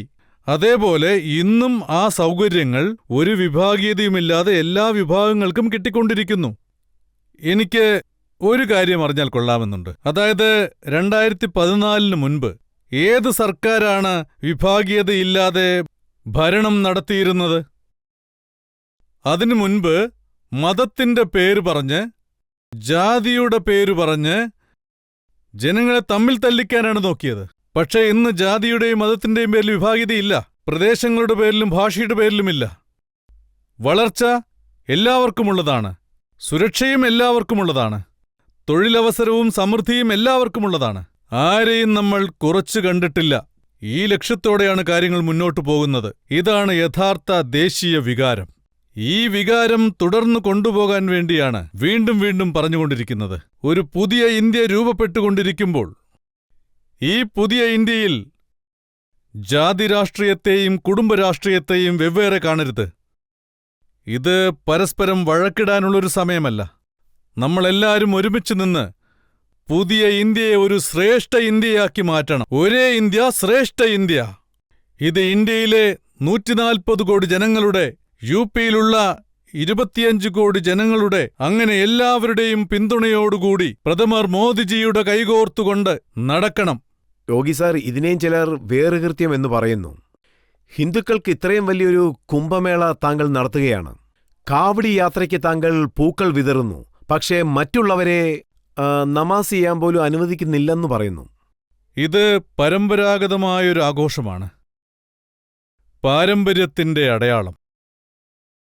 സനാതനധർമ്മത്തിന്റെ ഒരു വലിയ ആത്മീയ പ്രവാഹമാണ്. ലോകത്തിന്റെ നാനാവശങ്ങളിൽ നിന്നും ആളുകളെ ഇങ്ങോട്ട് ആകർഷിച്ചുകൊണ്ടിരിക്കുകയാണ്. ഇതിനുവേണ്ടി പ്രയാഗ്രാജിൽ ഒരു പാതയും കയ്യേറിയിട്ടില്ല. മനസ്സിലായോ? ഈ സംഗമം ഗംഗാദേവിയുടെ കരയിലാണ് നടക്കുന്നത്. ഗംഗാനദിക്കരയിൽ, യമുനാ നദിക്കരയിൽ, സംഗമക്കരയിലാണ് ഈ മുഴുവൻ ചടങ്ങുകളും നടക്കുന്നത്. ഇനിയുള്ള കാലങ്ങളിലും നടക്കും. ഇതുകൊണ്ട് ആരുടെ പോക്കുവരവും പ്രയാഗ്രാജിലെ ജനങ്ങൾ, ഏത് ജാതിയാണെങ്കിലും മതമാണെങ്കിലും, തങ്ങളുടെ ദിനചര്യകളെല്ലാം അവർ സാധാരണയായി നടത്തിക്കൊണ്ടിരിക്കുന്നുണ്ട്. അതുകൊണ്ടാണ് ഞങ്ങൾ ഇങ്ങനെയുള്ള ഏർപ്പാടുകൾ ചെയ്തത്. ഇവിടെയുള്ള അടിസ്ഥാന സൗകര്യങ്ങളിൽ തന്നെ പ്രയാഗ്രാജ് മുഴുവനായും മാറിപ്പോയി. പ്രയാഗ്രാജിലെ റോഡുകൾ, പ്രയാഗ്രാജിലെ സൗകര്യങ്ങൾ മുഴുവൻ. ഇത് യഥാർത്ഥത്തിൽ പുതിയ പ്രയാഗ്രാജാണ്. ഇവിടം മോടിപിടിപ്പിക്കുന്ന പദ്ധതിയിലൂടെ ഇന്ന് പ്രയാഗ്രാജിൽ ഒരുപാട് മാറ്റങ്ങൾ ഉണ്ടായിട്ടുണ്ട്. ഭക്തന്മാർ വരുന്നുണ്ട്, പക്ഷേ റോഡ് തടസ്സങ്ങളൊന്നും ഉണ്ടായിട്ടില്ല. മഹാകുംഭത്തിൽ പ്രയാഗ്രാജിൽ കച്ചവടവും നന്നായി നടക്കുന്നുണ്ട്. പ്രയാഗ്രാജിനൊരു പുതിയ അടയാളം കിട്ടിയിരിക്കുന്നു. ലോകത്തിന്റെയും ഈ രാജ്യത്തിന്റെയും നാനാഭാഗങ്ങളിൽ നിന്ന് ഭക്തരെത്തുന്നു.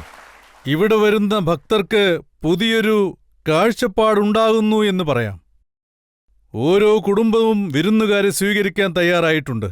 അതാണ് പ്രയാഗ്രാജിന്റെ പ്രത്യേകത. അതുകൊണ്ടാണ് പറയുന്നത്, ആരെയും തടയാനായിട്ടല്ല ഇത്. അതിഥി സൽക്കാരത്തിന് ഒരു അവസരം കിട്ടിയിരിക്കുകയാണ്. ദൈവം തന്ന വരം, വേണീമാതാവും ഗംഗാദേവിയും തന്ന വരം. അതിന്റെ ഫലമാണ് ജനങ്ങളിവിടെ അനുഭവിച്ചുകൊണ്ടിരിക്കുന്നത്.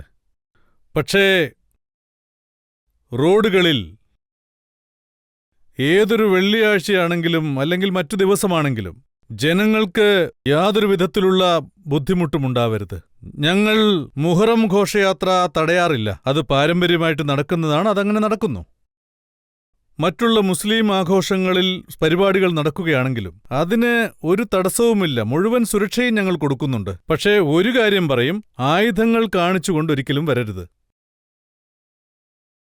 മര്യാദയോടുകൂടി നിയമവ്യവസ്ഥകൾക്കകത്തു നിന്നുകൊണ്ട് എന്തു പരിപാടിയും നടത്താം. അതിന് ഇവിടെ യാതൊരുവിധ തടസ്സങ്ങളും ഉണ്ടാവില്ല. അവർക്കും സുരക്ഷയ്ക്കുള്ള ഏർപ്പാടുകൾ ചെയ്തിട്ടുണ്ട്. പക്ഷേ പ്രശ്നമുണ്ടാക്കാൻ ഒരിക്കലും അനുവദിക്കില്ല. അരാജകത്വം ഒരിക്കലും അംഗീകരിക്കില്ല. അതായത് മുൻപുള്ള സർക്കാരുകളെപ്പോലെ. അതായത് ഘോഷയാത്രയുടെ പേരിൽ പൊതുമുതൽ നശിപ്പിക്കുക, തീവയ്ക്കുക, കൊള്ളയടിക്കുക, സ്ത്രീകളെ ശല്യം ചെയ്യുക, ഇതിനെയൊക്കെ കഠിനമായി എതിർക്കും. ഇതുപോലെയുള്ള ആളുകൾക്കെതിരെ കടുത്ത നടപടികൾ എടുക്കും. ഇതിൽ മാറ്റമില്ല. അതായത് സ്വയം ഒരു നിയന്ത്രണമില്ലെങ്കിൽ, ഇങ്ങനെ അച്ചടക്കമില്ലാതെ വരുമ്പോൾ അച്ചടക്കമില്ലാതെ സർക്കാരുമുണ്ടാകും. അതെങ്ങനെ കൈകാര്യം ചെയ്യണമെന്ന് ഗവൺമെന്റിനറിയാം. അവരെ എങ്ങനെ നിയന്ത്രിക്കണമെന്ന് ഗവൺമെന്റിനറിയാം. അവരെ എന്ത് ചെയ്യണമെന്നും ഗവൺമെന്റിനറിയാം. അതുകൊണ്ടാണ് ഒരു അച്ചടക്ക രീതി ഉണ്ടാക്കിയിരിക്കുന്നത്. പ്രയാഗ്രാജ് ഒരു മഹാകുംഭമാണ്. അതൊരു കാവടി യാത്രയാണ്. പരമ്പരാഗതമായി നടക്കുന്നതാണ്. അതുകൊണ്ട് സർക്കാരിന്റെ ഭാഗത്തുനിന്ന് എല്ലാ സൗകര്യങ്ങളും ചെയ്തു കൊടുക്കും. അവർക്ക് സുരക്ഷയും നൽകും. അതിലൊരു മാറ്റവുമില്ല. അതാണ് ഈ സർക്കാർ ചെയ്യുന്നത്, ഒരു വിഭാഗീയതയുമില്ലാതെ. യോഗി സാർ, ഒരു ചെറിയ ബ്രേക്ക് എടുക്കാം. നമുക്ക് ഉടനെ തന്നെ തിരിച്ചു വരാം. വീണ്ടും ശ്രീ യോഗിയോടുള്ള ചോദ്യങ്ങൾ തുടരും.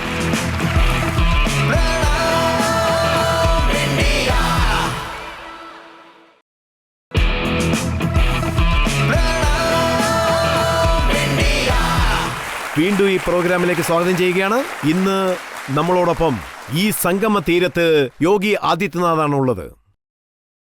10 വർഷത്തിനു മുൻപ് ഞാൻ പ്രയാഗ്രാജിൽ വരുമ്പോൾ അതിന്റെ പേര് ഇലഹാബാദ് എന്നായിരുന്നു. ആ സമയത്ത് ഞാൻ കേട്ടത്, ഈ മാഫിയ നടു റോഡിൽ വരികയാണെങ്കിൽ ചീഫ് ജസ്റ്റിസിന്റെ വണ്ടി പോലും നിർത്തുമെന്നാണ് കേട്ടത്. ഇന്ന് പ്രയാഗ്രാജ് മഹാകുംഭമേളയെക്കുറിച്ച് ചോദ്യം ഉന്നയിക്കുന്നവർ ആ മാഫിയയെ പിന്തുണയ്ക്കുന്നവരായിരുന്നു. ആ രാഷ്ട്രീയ പാർട്ടികളാണ് ആ മാഫിയയെ വളർത്തിയതും അവരെ പ്രവർത്തിക്കാൻ സഹായിച്ചതും. പക്ഷെ ഇന്ന് മാഫിയയില്ല. ഇപ്പോ ഈ മണ്ണിൽ മുത്തമിടാൻ ഈ ലോകം തന്നെ വന്നുകൊണ്ടിരിക്കുകയാണ്. ഈ മണ്ണിൽ കാലുകുത്താൻ ഈ ലോകം തന്നെ വരുന്നു. പ്രയാഗ്രാജ് മണ്ണിൽ തൊട്ടുതൊഴാൻ എത്ര ഭക്തരാണ് വന്നുകൊണ്ടിരിക്കുന്നത്. അതുപോലെ കഠിനമായ സീറോ ടോളറൻസ് ഉണ്ടായിരുന്നു. ഗവൺമെന്റിന്റെ ശക്തമായ ഈ പ്രവർത്തനം കാരണമാണ് ഈ പ്രയാഗ്രാജിൽ ഇങ്ങനെ കാണാൻ കഴിയുന്നത്. പ്രയാഗ്രാജിലെ ജനങ്ങൾക്കും ഈ ലോകത്തിന്റെ നാനാഭാഗത്തുനിന്ന് വരുന്ന ജനങ്ങൾക്കും അത് വളരെ നന്നായി മനസ്സിലാവുന്നുണ്ട്. ഇത് ഈ ഗവൺമെന്റിന്റെ മികവാണ്. ആ മികവാണ് ഈ പ്രയാഗ്രാജിൽ നമുക്ക് ഇപ്പോൾ കാണാനായി സാധിക്കുന്നത്. ഏതോ ഒരു മാറ്റം സംഭവിച്ചിട്ടുണ്ട്. ഇന്ന് അഖിലേഷ് യാദവും പറഞ്ഞു, ഞങ്ങളുടെ പാർട്ടിക്കാർ പലരും ഗംഗയിൽ കുളിക്കുന്നുണ്ട്, പക്ഷെ ഫോട്ടോ ഒന്നും ഇടാറില്ലെന്ന്. അത് നല്ല കാര്യമാണ്. ആരാണെങ്കിലും ഗംഗാദേവിക്ക് ഒരുപോലെയാണ്. ഗംഗാദേവി ആരെയും വെവ്വേറെ കാണില്ല. ഗംഗാദേവിയുടെ കുടുംബമെന്നത് എല്ലാ മനുഷ്യരും എല്ലാ ജീവജാലങ്ങളുമാണ്. ആരെയും വേർതിരിച്ചു കാണുകയില്ല. എനിക്കമ്മയാണെങ്കിൽ അതെല്ലാവർക്കും അമ്മയാണ്. പക്ഷേ ജനങ്ങളെ തമ്മിൽ പിരിച്ചവർ ജാതിയുടെ പേരിൽ കുടുംബത്തിന്റെ പേരിൽ വേർതിരിച്ചു കണ്ടു. മതത്തിന്റെ പേരിൽ സമൂഹത്തിൽ വിഭജനമുണ്ടാക്കി വേർതിരിവ് വലുതാക്കാൻ നോക്കി. അവര് തന്നെ ഇപ്പോൾ നമ്മെ ഉപദേശിക്കാൻ വന്നാൽ അത് ഒരിക്കലും നല്ലതല്ല. അവർക്കും അതൊരിക്കലും യോജിച്ചതുമല്ല. അവർ കൊറോണ നിയന്ത്രിക്കുന്നതിലും സർക്കാരിനെ കുറ്റപ്പെടുത്തിയിരുന്നു. കൊറോണയുടെ സമയത്ത് അവരെ ആരെയും ഇവിടെ കാണാൻ പോലും കിട്ടുന്നില്ലായിരുന്നു. അവർ ജനങ്ങളെ തിരിഞ്ഞുപോലും നോക്കിയില്ലെന്ന് പറയാം. ചിലരെയൊക്കെ വീട്ടിനകത്ത് തനിച്ചാക്കേണ്ടി വന്നു. ചില ആളുകൾ മറ്റ് സ്ഥലങ്ങളിലേക്ക് പോയി. അവർ സ്വയം അവരുടേതായ ലോകത്തിൽ കഴിഞ്ഞു. സാധാരണ ജനങ്ങളുടെ കാര്യത്തിൽ അവർ ശ്രദ്ധിച്ചില്ല. കൊറോണ നിയന്ത്രണത്തിനു ശേഷം പ്രതിരോധ കുത്തിവയ്പ്പെന്ന കാര്യം വന്നപ്പോൾ അതിലും ചോദ്യമുന്നയിച്ചു, ഒരു സഹായവും ചെയ്യാതെ. ഇന്ത്യയുടെ രീതി ലോകത്തിൽ തന്നെ വിജയിച്ചൊരു രീതിയായിരുന്നു.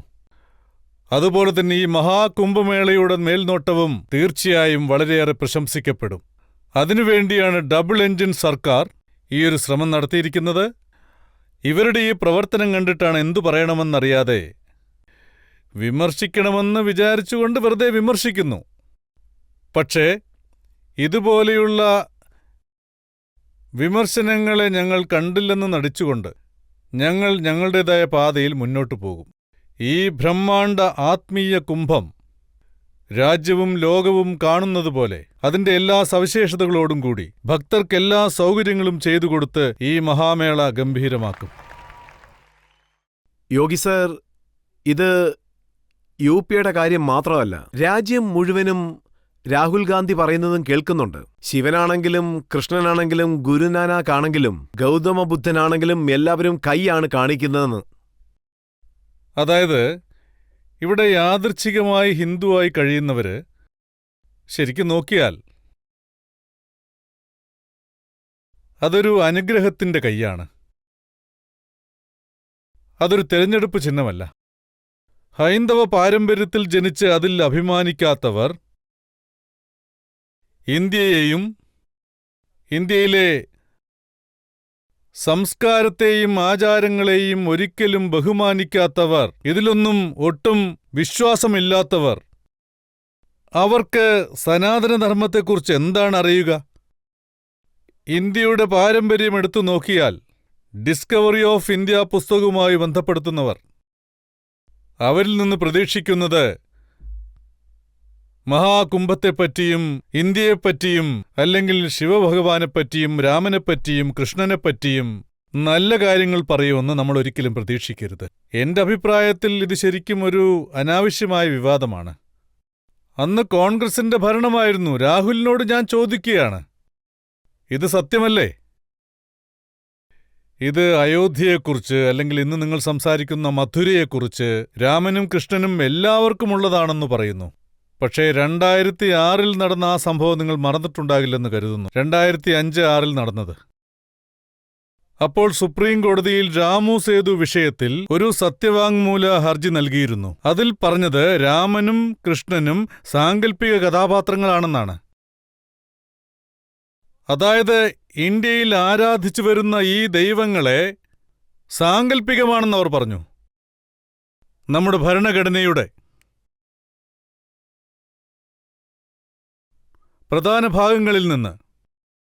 പ്രധാന ഭാഗങ്ങളിലുണ്ടായിരുന്ന ചിത്രങ്ങൾ നീക്കം ചെയ്യുകയുണ്ടായി. പുറകെ അച്ചടിച്ചു വന്ന പുതിയ പ്രതികളിൽ, അതായത് രാമൻ പുഷ്പകവിമാനത്തിൽ പറന്നു വന്നുകൊണ്ടിരിക്കുന്ന ചിത്രങ്ങളുമുണ്ടായിരുന്നു. ഭഗവാൻ കൃഷ്ണൻ അർജുനന് മഹാഭാരത യുദ്ധത്തിൽ കുരുക്ഷേത്രത്തിൽ ഗീതോപദേശം നൽകുന്ന ചിത്രവും ഉണ്ടായിരുന്നു. ബുദ്ധൻ ആദ്യമായി ധ്യാനം ചെയ്ത സാരനാഥ് ചിത്രവും ആ പ്രതികളിൽ ഉണ്ടായിരുന്നു. ബജ്രംഗ് ബലി ഹനുമാൻ ലങ്കയെ ലങ്കാദഹനം നടത്തിയ ചിത്രവും അതിൽ മുഴുവനായും ഉണ്ടായിരുന്നു. പക്ഷേ ഇന്ത്യൻ ഭരണഘടനയ്ക്ക് രൂപം നൽകിയവർ, പ്രധാനമായും ബാബാ സാഹിബ് അംബേദ്കർ, ഇന്ത്യൻ സംസ്കാരത്തിന് ഭരണഘടനയിൽ പ്രാധാന്യം നൽകിയിരുന്നു. പക്ഷേ ബാബാ സാഹിബ് അംബേദ്കർ രൂപം നൽകിയ ഭരണഘടനയെ വീണ്ടും വീണ്ടും തിരുത്തി അന്ന് ഭരിച്ചിരുന്ന കോൺഗ്രസ് ബാബാ സാഹിബ് അംബേദ്കറെ അപമാനിക്കുകയുണ്ടായി. ഭരണഘടനയിലുണ്ടായിരുന്ന ചിത്രങ്ങളെ നീക്കം ചെയ്ത് നമ്മുടെ പാരമ്പര്യത്തെ അപമാനിച്ചു. അതുകൊണ്ട് രാഹുൽ ഗാന്ധിക്ക് ഇതേക്കുറിച്ച് പറയാൻ യാതൊരു യോഗ്യതയുമില്ല. ഇപ്പോൾ താങ്കൾ ഡൽഹിയിൽ പ്രചാരണത്തിന് വേണ്ടി പോകും. അവിടെ താങ്കൾക്കൊരു പുതിയ ഹിന്ദുവായി അരവിന്ദ് കെജ്രിവാളിനെ ലഭിക്കും. അദ്ദേഹം പറയുന്നു കുട്ടിക്കാലം മുതലേ അദ്ദേഹം ഹനുമാന്റെ ഭക്തനാണെന്ന്. ഹനുമാന്റെ അനുഗ്രഹം എന്റെ മേൽ ഉണ്ടെന്ന് അദ്ദേഹം പറയുന്നു. രാമന്റെ അനുഗ്രഹം അദ്ദേഹത്തിന്റെ ഭക്തന്മാരോടാണ്, എപ്പോഴും ഉണ്ടാവും. പക്ഷേ ഭക്തന്മാർ അതുപോലെ പെരുമാറണം. എല്ലാവർക്കും അറിയാവുന്നതല്ലേ അരവിന്ദ് കെജ്രിവാളിന്റെ യഥാർത്ഥ മുഖം എന്താണെന്ന്. ഭഗവാൻ രാമൻ പോലും ഇത് കണ്ടാൽ അദ്ദേഹത്തിന് തോന്നിയിട്ടുണ്ടാവും. അണ്ണാ ഹസാരെ പോലെയുള്ള ഒരാളെ അദ്ദേഹം അപമാനിച്ചു, പറ്റിച്ചു. അണ്ണാ ഹസാരെ ഇപ്പോൾ തീർച്ചയായും വിഷമിക്കുന്നുണ്ടാവും. വളരെ സത്യസന്ധനായ ഒരു വ്യക്തിയാണ് അദ്ദേഹം. നമ്മുടെ ഇന്ത്യക്ക് വേണ്ടി ജീവിച്ചയാൾ. അദ്ദേഹത്തോടാണ് ഇങ്ങനെ പെരുമാറിയത്. ആ ലോക്പാൽ എവിടെ പോയി? അതിനുവേണ്ടി നടന്ന സമരങ്ങളെന്തായി? ഇന്നവരുടെ പ്രവർത്തന രീതികൾ എങ്ങനെയാണ്? ജനങ്ങളെ അദ്ദേഹം എങ്ങനെയാണ് സമീപിക്കുന്നത്? രാഷ്ട്രീയ ലക്ഷ്യമെന്താണ്? എനിക്ക് തോന്നുന്നത് ഇത്തവണ ഡൽഹിയിലെ ജനങ്ങൾ തീർച്ചയായും ഇവരുടെ യഥാർത്ഥ മുഖം മനസ്സിലാക്കി മറുപടി നൽകും. തീർച്ചയായും മറുപടി നൽകും. ഡൽഹിയിൽ പൂജാരിമാർക്കും പണ്ഡിതർക്കും ഒരു അറിയിപ്പുണ്ടായി.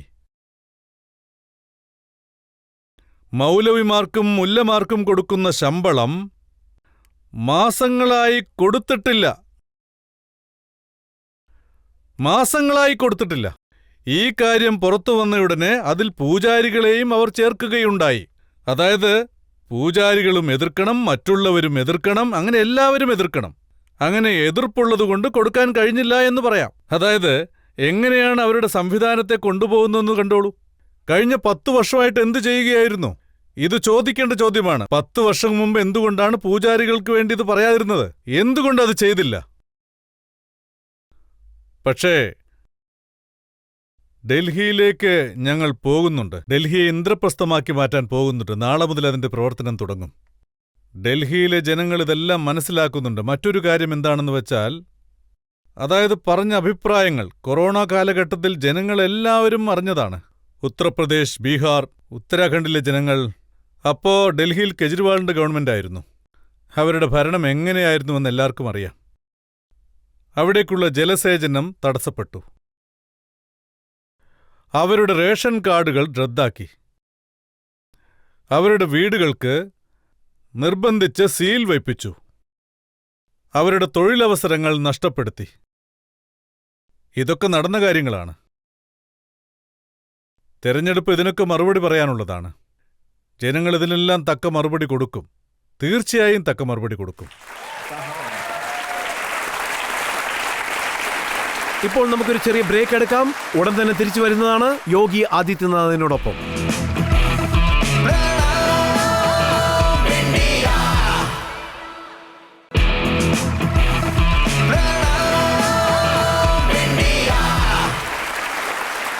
Welcome back. നമ്മളോടൊപ്പം ഉള്ളത് യോഗി ആദിത്യനാഥാണ്. യോഗി സാർ, അവസാനമായി ഒരു ചോദ്യം. ഈ കുംഭമേളയ്ക്ക് കോടിക്കണക്കിന് ജനങ്ങൾ വിശ്വാസത്തോടുകൂടിയും ഭക്തിയോടുകൂടിയും വന്നിരിക്കുകയാണ്. താങ്കളുടെ മേലൊരു നന്ദി വിശ്വാസത്തോടുകൂടി അവർ തിരിച്ചു പോകുന്നു. താങ്കൾ എന്താണ് കരുതുന്നത്? അവർ അവരുടെ സ്ഥലങ്ങളിലേക്ക് തിരിച്ചു പോകുമ്പോൾ എന്ത് സന്ദേശമാണ് കൊണ്ടുപോകേണ്ടത്? അതായത് വളരെ നല്ല സേവന മനോഭാവത്തോടുകൂടി ഞങ്ങളുടെ സർക്കാർ എല്ലാ കാര്യങ്ങളും ചെയ്യുന്നുണ്ട്. ഇതിന്റെ മുഴുവൻ ആശയവും ഇതിന്റെ മുഴുവൻ നിർദ്ദേശങ്ങളും മോദിജിയുടേതാണ്. ഇതിനെല്ലാം നന്ദി പറയേണ്ടത് മോദിജിയോടാണ്. പക്ഷേ ഓരോ കുടുംബത്തിനും ഓരോ സന്ദേശങ്ങൾ ലഭിക്കും. ഈ മഹാകുംഭത്തിന്റെ ഒരേയൊരു സന്ദേശം, ഒരുമിച്ച് നിന്നാൽ മാത്രമേ നമുക്ക് ശക്തരാവാൻ കഴിയൂ. ഒരുമിച്ച് നിൽക്കുക. ഈ ഒരുമിക്കുക എന്ന സന്ദേശം രാജ്യം മുഴുവൻ വ്യാപിക്കണം, ലോകം മുഴുവൻ വ്യാപിക്കണം. അതാണ് നമ്മുടെ ഈ മഹാകുംഭമേളയുടെ സന്ദേശം. ജാതിയില്ല, മതമില്ല, ഭാഷയില്ല, വേർതിരിവില്ല, യാതൊരുവിധ വിഭാഗീയതയുമില്ല. എല്ലാവരും ഒരുമിച്ച് സംഗമിച്ച് ഈ കരയിൽ വന്ന് ഗംഗയുടെയും യമുനയുടെയും സരസ്വതിയുടെയും അനുഗ്രഹം നേടുന്നു. സംഗമത്തിൽ സ്നാനം ചെയ്യുന്നു. ഇത് നവഭാരതത്തിന്റെ ഒരു അടയാളമാണ്. ഓരോ വ്യക്തിയെയും ഇവിടേക്ക് ആകർഷിക്കുന്നു. ഇതിന്റെ ഒരേയൊരു സന്ദേശമെന്തെന്നാൽ അത് ഐക്യമാണ്, ദേശീയ ഐക്യം. രാജ്യത്തിന്റെ അഖണ്ഡതയ്ക്ക് ഒരുമ വേണം. നമ്മൾ ഐക്യത്തിന്റെ പാതയിൽ സഞ്ചരിച്ചാൽ സനാതനധർമ്മവും സംരക്ഷിക്കപ്പെടും, നമ്മുടെ രാജ്യവും ശക്തമാവും. യോഗി സർ, ഇന്ത്യ ടിവിയുടെ സ്റ്റേജിലേക്ക് വന്ന് ആയിരക്കണക്കിന് ജനങ്ങളുടെ മുന്നിൽ കുംഭമേളയെക്കുറിച്ച് താങ്കൾ സംസാരിച്ചു. അതിനുവേണ്ടി താങ്കളോട് എന്റെ നന്ദി അറിയിക്കുകയാണ്. രജത് സാർ, ഞാൻ നിങ്ങളെയും നിങ്ങളുടെ കൂടെയുള്ള മുഴുവൻ ടീമിനെയും വീണ്ടും മഹാകുംഭമേളയുടെ ഈ ആഘോഷവേളയിൽ അഭിനന്ദിക്കുകയാണ്. എനിക്ക് നല്ല വിശ്വാസമുണ്ട്. മഹാകുംഭമേളയെപ്പറ്റി ഈ സുതാര്യമായ കാഴ്ചപ്പാട് ഇന്ത്യയെക്കുറിച്ചും നമ്മുടെ പാരമ്പര്യത്തെക്കുറിച്ചും ഇന്ത്യ ടിവി തങ്ങളുടെ കോടിക്കണക്കിന് പ്രേക്ഷകരിലേക്ക് എത്തിക്കുകയും അത് തുടരുകയും ചെയ്യും. നിങ്ങൾക്കും നിങ്ങളുടെ ടീമിനും മഹാകുംഭമേളയുടെ ഈയൊരു വേളയിൽ ഞാൻ അഭിനന്ദിക്കുകയാണ്.